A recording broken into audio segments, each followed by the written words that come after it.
প্রথম প্রশ্ন হচ্ছে 13-17 প্রকৃত ভগ্নাংশের লব ও হর চিহ্নিত করো। লব ও হর চিহ্নিত করো। দেখো প্রকৃত ভগ্নাংশে কি থাকে? হর বড় না ছোট থাকে? বড় থাকে। হর সব সময় কিন্তু নিচে থাকবে আর লব সব সময় উপরে থাকবে, সে ছোট হোক আর বড় হোক। একটা কিছু বলেছিলাম হরের ব্যাপারে, হরে হরে মহাদেব। মহাদেব সব সময় নিচে থাকে, অর্থাৎ হর সব সময় বাবা নিচেরটাই হবে। বোঝা গেল? অর্থাৎ 1 নম্বরে হর হচ্ছে কত হবে আমাদের? 17।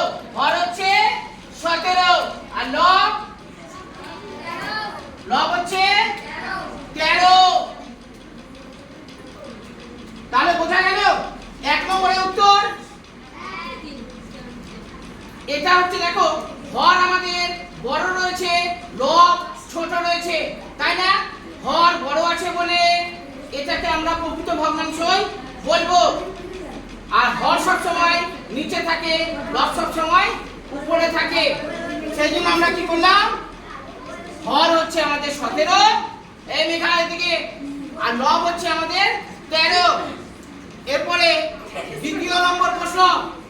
দ্বিতীয় নম্বর 1/12 ভগ্নাংশটির লঘিষ্ঠ আকার প্রকাশ করো। দেখো ভালো করে, লঘিষ্ঠ আকার, এটাকে কি লঘিষ্ঠ আকারে পরিণত করা যাবে? যাবে না। এটা হচ্ছে একটা লঘিষ্ঠ আকার। বোঝা গেছে?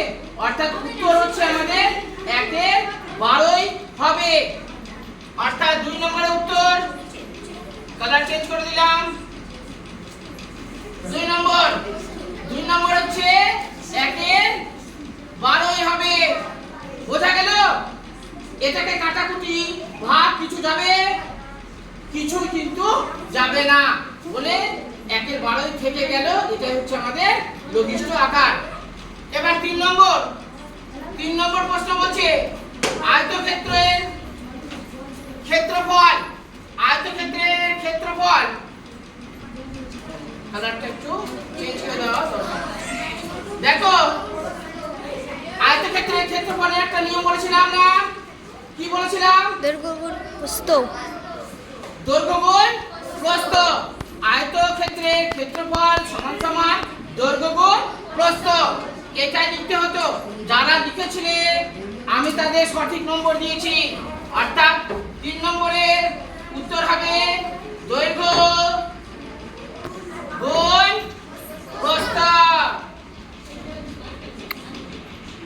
কারো বুঝতে অসুবিধা আছে? যদি অসুবিধা থাকে বলো। এরপরে দেখো 4 নম্বরে